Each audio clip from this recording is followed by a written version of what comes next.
की तळागाळातल्या शेवटच्या माणसासाठी तुम्हाला काहीतरी करावं लागेल. म्हणून खऱ्या अर्थानं विचारांची आणि विचार आचरणात आणण्याची जयंती या ठिकाणी तुम्ही सगळेजण करत आहात, ही खूप महत्त्वाची गोष्ट आहे. आजच्या या कार्यक्रमासाठी विचारपीठावर उपस्थित असणारे आपण सर्व मान्यवर, तसेच विचारपीठाच्या समोर आपण उपस्थित असणारे माझे बंधू भगिनी, या चिमुकले विद्यार्थी मित्र आणि मैत्रिणींनो, आज या ठिकाणी ज्या उदात्त विचाराने आपण एकत्र आलेलो आहोत, या विचारपीठावरती तुम्ही मला बोलण्यासाठी पाचारण केलं आणि तुमच्या या विचारपीठावर विचारांची सुरुवात करत असताना मला म्हणावं वाटतं की समग्र विश्वाला शांतीचा आणि करुणेचा संदेश देणारे या पृथ्वीचा सर्वोत्तम भूमिपुत्र तथागत भगवान गौतम बुद्ध या महाराष्ट्राच्या गुलाम झालेल्या मातीमध्ये स्वाभिमान पेरून ज्यांनी विचारांची पेरणी केली आणि महाराष्ट्राच्या गुलाम झालेल्या मातीमध्ये सैनिक घडावे, यासाठी ज्यांनी आपल्या शब्दांमधून शस्त्र या महाराष्ट्रामध्ये पेरले, ते क्रांती सत्य आणि त्यांचे शब्द म्हणजे आम्हा घरी धन शब्दांची चलत नाही, शब्दांची तर शस्त्र यत्न करून या भाषेत शब्दाचं सामर्थ्य सांगणारे जगद्गुरु संत तुकाराम महाराज, संत तुकाराम महाराजांच्या कीर्तनांना ज्यांनी उपस्थिती लावली आणि संत तुकाराम महाराजांचा विचार म्हणजे जे काय रंजले गांजले त्यासी म्हणे तो आपले तोची साधू ओळखावा देव तेथेची जाणावा, हे ज्यांच्या कृतीमधून आम्हाला कळलं. आणि तुकाराम महाराजांचा हा विचार ज्यांनी आपल्या आचरणामध्ये आणला आणि एवढंच नव्हे तर भले तर देव कासेची लंगोटी नाठाळाच्या माती हाणू काठी, हा विचार समजून घेऊन त्यांनी नाठाळाच्या माती काठी आणण्यासाठी या महाराष्ट्रावर जेव्हा 5 पातशाया राज्य करत होत्या, त्या 5 पातशायांना पालतं घालण्याचं काम करून या महाराष्ट्राला प्रत्येकाला आपलं वाटावं असं स्वराज्य उभं करणारा, या स्वराज्याचा जनता राजा रयतेचे राजे म्हणजे कुळवाडी भूषण छत्रपती शिवाजी महाराज, आपल्या पित्याला पाहिलेलं स्वप्न तलवारीच्या पात्यावर सलग 9 वर्ष तलवारीच्या पात्यावर मरण पेलून धरत ज्यांनी ते स्वप्न वाढवण्याचा प्रयत्न केला, घडवण्याचा प्रयत्न केला, ते स्वराज्यवीर छत्रपती संभाजी महाराज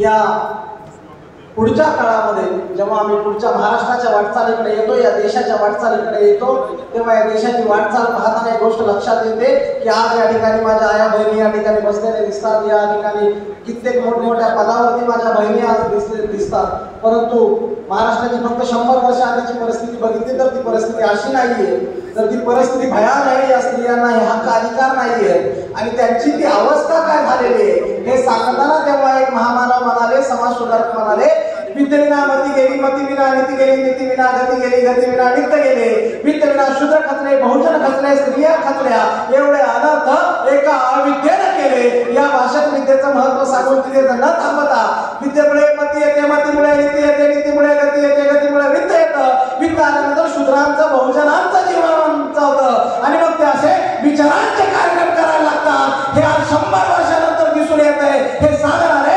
क्रांतीसूर्य महात्मा ज्योतिराव फुले. आपल्याला असं सांगितलं गेलं की प्रत्येक यशस्वी स्त्री पुरुषाच्या मागे एक स्त्री असते, परंतु बांधवांनो, स्त्री ही यशस्वी पुरुषाच्या पाठीमागे नसते, तर ती यशस्वी पुरुष व्हावा, परिवार यशस्वी व्हावा यासाठी 2 पावलं पुढे चालत असते. हे सांगणारी इतिहासातली महान कर्तृत्ववान स्त्री या देशातीलच नव्हे तर आशिया खंडातील पहिल्या स्त्री शिक्षिका मुख्याध्यापिका क्रांतीज्योती सावित्रीबाई फुले. या महाराष्ट्राने या देशाला काय दिलं हे सांगताना आम्ही अभिमानाने म्हणतो, या महाराष्ट्रानं या देशाला असे क्रांती पुरुष दिले, महाराष्ट्राने या देशाला विचार दिला. याच्या पलीकडे जाऊन मला म्हणावं वाटतं की आज आम्हाला या ठिकाणी या देशामध्ये जे सगळा हा बहुजन समाज, या सगळ्या स्त्रिया यांना जी संधी मिळालेली आहे, ही संधी कशाच्या आधारावर मिळते तर ही संधी आरक्षणाच्या आधारावर मिळते. या आरक्षणाची सुरुवात कुठल्याही अस्पृश्यानं केलेली नाहीये, तर या आरक्षणाची सुरुवात ज्या लोकराजाने केली, तो लोकराजा त्या काळामध्ये म्हणाला की आरक्षण म्हणजे खिरापत नाहीये, आरक्षण म्हणजे काहीतरी त्यांना देणगी नाहीये, तर आरक्षण म्हणजे पिढ्यानपिढ्या वर्षानुवर्षे जे मागास आहेत त्यांना पुढे येण्यासाठी दिलेली समानतेची संधी म्हणजे आरक्षण. हे सांगणारा लोकराजा आणि आरक्षणाचे प्रवर्तक म्हणजे लोकराजा राजर्षी शाहू महाराज. या पुढच्या परंपरेमध्ये जेव्हा आम्ही पाहतो तेव्हा हा विचार पुढे घेऊन जाण्यासाठी, हा विचार पुढे घेऊन जात असताना महाराष्ट्राचा हा सगळा लढा उभा राहतो आणि या महाराष्ट्राचा एक स्वातंत्र्याचा, या देशाच्या स्वातंत्र्याचा लढा उभा राहतो. हा देश पारतंत्र्यामध्ये, या पारतंत्र्यात असलेल्या देशामध्ये इथल्या तरुणांमध्ये स्फुल्लिंग पेटवून त्यांच्यामध्ये जनजागृती करून त्याच्यामध्ये स्वतंत्रतेचा विचार पेरून त्याच्यामध्ये अभिमान स्वाभिमान पेरून भारत ही आपली माता आहे, या भारताला स्वातंत्र्य मिळालं पाहिजे हा विचार घेऊन त्या परंपरेमधून पुढे जात असताना ज्यांनी या पुण्याच्या मातीमध्ये हा स्वातंत्र्याचा विचार पेरला आणि पुण्यातून ही स्वातंत्र्याची ठिणगी देशभर प्रसारित केली. ही स्वातंत्र्याची ठिणगी देशभर प्रसारित करणारे थोर स्वातंत्र्य सेनानी लोकमान्य टिळक यांच्यासह त्याच काळामध्ये पुढच्या काळात जेव्हा महाराष्ट्राचा लढा उभा राहतो तेव्हा तो महाराष्ट्राचा लढा उभा राहत असताना त्या संयुक्त महाराष्ट्राच्या लढ्यामध्ये जे नेतृत्व खऱ्या अर्थानं प्रकर्षाने या देशाला दिसलं त्या महाराष्ट्राचं ते नेतृत्व खरं तर पुढे त्या इतिहासावर मी बोलणारच आहे,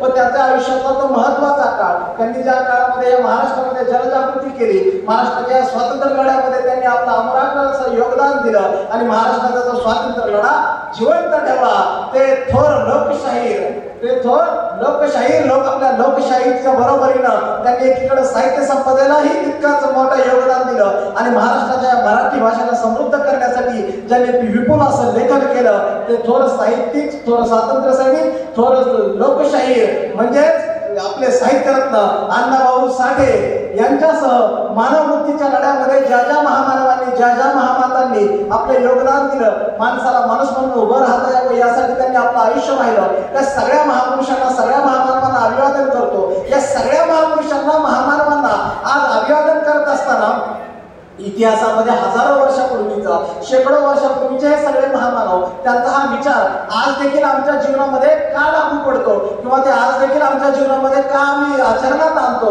हा प्रश्न आम्हाला पडतो. आणि म्हणून या सगळ्यांची नावं घेत असताना हे सगळे महामानव, हे सगळे महामाता आपापल्या विचारांनी जेव्हा काम करतात असं आम्हाला दिसतं तेव्हा ह्यांचा विचार आज देखील जिवंत ठेवणारा एक महामानव पुढे जाऊन या सगळ्यांच्या विचारांना या देशामध्ये पेरण्याचं काम करतो आणि या सगळ्यांचा विचार पेरण्याचं काम तो या देशाच्या संविधानाच्या माध्यमातून करतो. ते या भारतीय संविधानाचे जनक, या भारतीय संविधानाचे निर्माते विश्वरत्न डॉक्टर बाबासाहेब आंबेडकर या सगळ्या महामानवांना, सगळ्या महामातांना अभिवादन करतो आणि आजच्या या कार्यक्रमाची आपल्या समोर मांडणी करतो.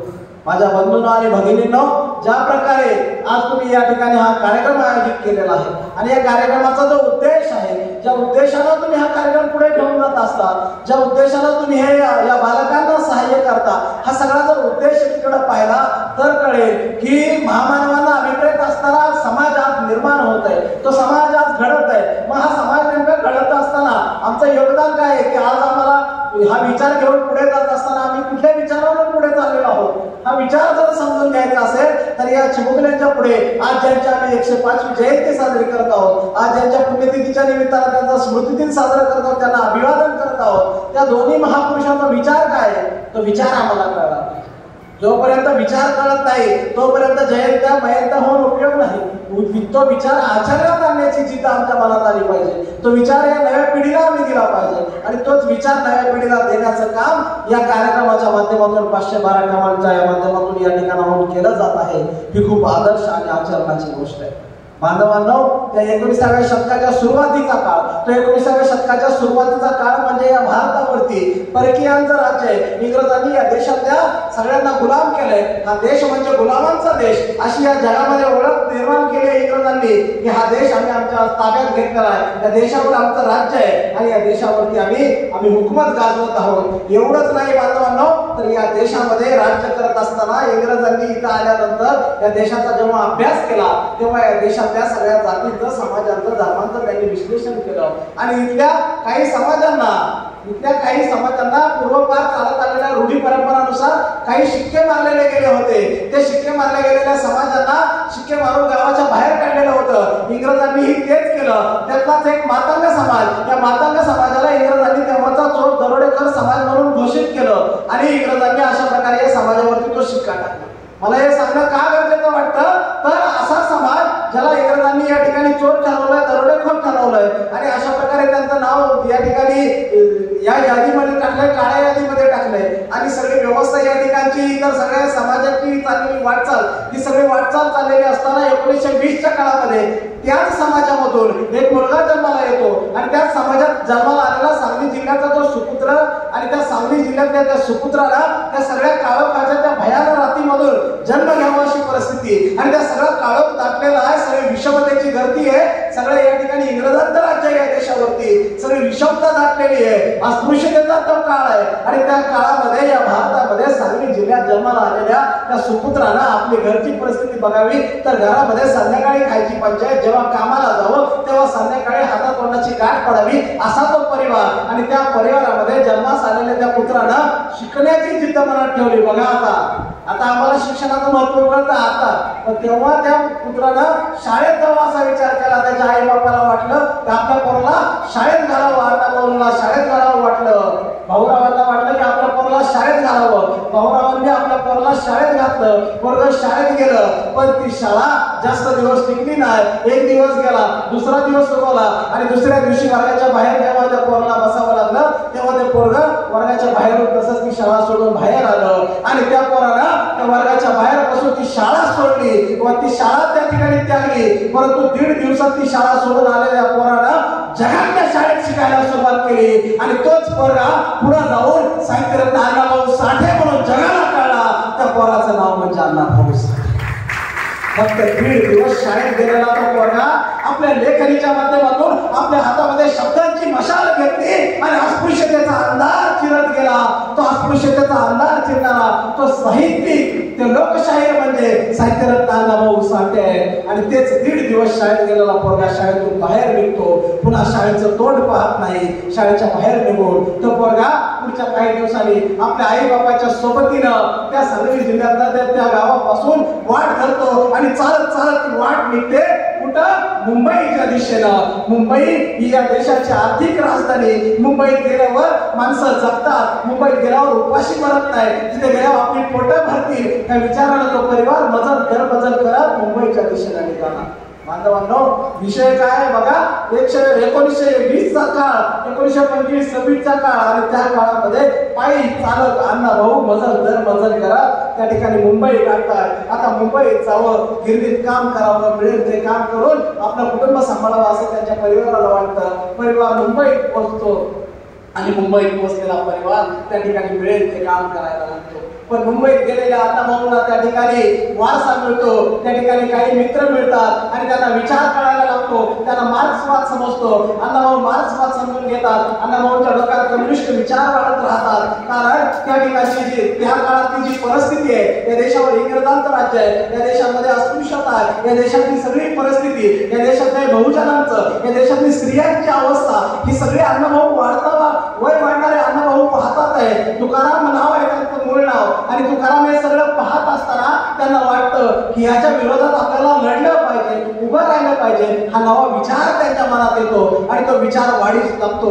त्यांच्या विचारामध्ये ते कम्युनिस्ट विचार म्हणजे जग बदलणारा विचार आहे आणि तो विचार त्यांच्या मनात येत राहतो. शोषितांच्यासाठी आपल्याला लढावं लागेल, वंचितांच्यासाठी आपल्याला लढावं लागेल, स्त्रियांसाठी हक्क अधिकारांसाठी लढावं लागेल हे त्यांच्या मनात येतं आणि तो विचार वाढत राहून अण्णाभाऊच्या मधला सामाजिक कार्यकर्ता एक लढवय्या सैनिक जागृत राहतो आणि तेच अण्णाभाऊ पुढे जाऊन त्यांची ओळख पुन्हा नव्यानं स्वतः लेखनीशी करून घेतात.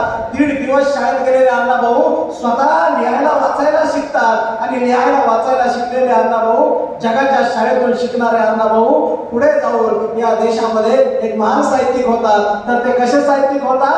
आज आपल्याला वाटतं एखादं पुस्तक लिहिलं म्हणजे मोठा साहित्यिक झाला. बघा अण्णाभाऊची लेखनी काय आहे, अण्णाभाऊच्या लिखाणाची ताकद काय आहे. अण्णाभाऊंनी 35 कादंबऱ्या लिहिल्या, अण्णाभाऊंनी 15 लघुकथा संग्रह लिहिले, अण्णाभाऊंनी 10 पेक्षा जास्त मोठी लोकगीतं लिहिली, लावण्या लिहिल्या, पोवाडे लिहिले. ते लोकांवरती अधिराज्य गाजवतात. त्यांच्या शब्दांमध्ये ती जादू आहे आणि त्यांच्या शब्दांमध्ये त्या जादूने लोकांना खिळवून ठेवलं आणि ते अण्णाभाऊ मुंबईच्या चळवळीला ओळखीचे झाले. आणि अण्णाभाऊ साठे म्हणजे कोणत्याही कार्यक्रमाचा डबावर पडलेला आवाज आणि डबावर पडलेल्या त्या आवाजानं पुढे बसलेला सगळा माहोल बदलून जावा अशी चळवळीला सवय व्हायला लागली आणि अण्णाभाऊंचा तो आवाज, पहाडी आवाज आणि गिरणी कामगारांसाठी अण्णाभाऊंचा तो लढवय्या शब्द म्हणजे त्या ठिकाणी चळवळीवर अधिराज्य गाजवायला लागला. अण्णाभाऊ वयाने वाढत होते, अण्णाभाऊ चळवळीत वाढत होते, अण्णाभाऊची लेखन परंपरा वाढत होती, अण्णाभाऊ मधला स्वातंत्र्य सैनिक, अण्णाभाऊ मधला लढवय्या माणूस वाढत होता. अण्णाभाऊ एक प्रकारे चळवळ म्हणून जगत होते आणि या ठिकाणी सांगलीतून निघालेला तो माणूस, सांगलीतून निघालेला तो एक तरुण पोरगा पुढे जाऊन मुंबईमध्ये चळवळीचा योद्धा बनतो आणि अण्णाभाऊ त्या ठिकाणी चळवळीचा शिलेदार बनवून त्या ठिकाणी चळवळ हातात घेतात. अण्णाभाऊ चळवळीमध्ये सक्रिय होतात. माझ्या बांधवांनो, माझ्या मित्रांनो, माझ्या बहिणींनो, आपल्याला आपल्या नव्या पिढीला, आपल्या पोराबाळांना हे सांगायचं आहे की आपली परिस्थिती आपल्या आयुष्यात